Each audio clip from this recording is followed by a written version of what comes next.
Boğulan kızlar, çiğnenen hürmetler.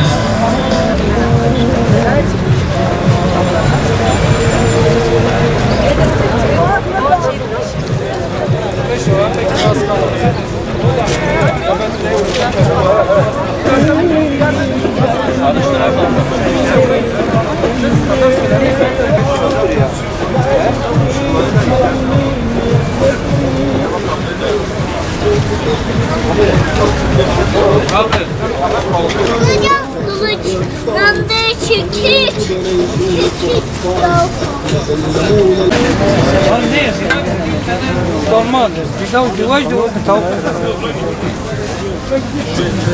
Yetim ve mağdurlara yönelik düzenlenmiş olduğumuz kermesimizin bugün ikinci günüdür. Kermesimiz Şeyh Said Meydanı'nda, Dağ Kapı Şeyh Said Meydanı'ndadır. Şu an elhamdülillah tam kermesimizi kurmuşuz. Devam ediyor kermesimiz. Yetim ve mağdur ailelere yönelik düzenlemiş olduğumuz kermesten dolayı biz burada işte gönüllerimize, üyelerimize, hayırseverlerimize tavsiyemiz, çağrımız gelsinler. Burada işte alışverişlerini yapabilir, yemeklerini yiyebilir, eve de yemek götürebilirler. En az da buradaki gelirlerle biz önümüzde zaten kıştır. Bu kış olma hasebiyle biraz daha yükümüz ağır oluyor. Çünkü mağdur ailelerin hem çocuklarına bot mont hem işte yakacağıdır.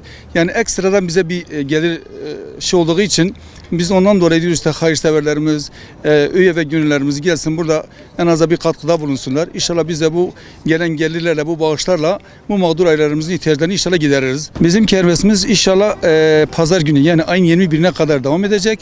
Burada kermesimize mahalli yemekler, evde yapılan mahalli yemekleri işte getirmiştir. Hemen hemen her türlü çeşitli yemek vardır.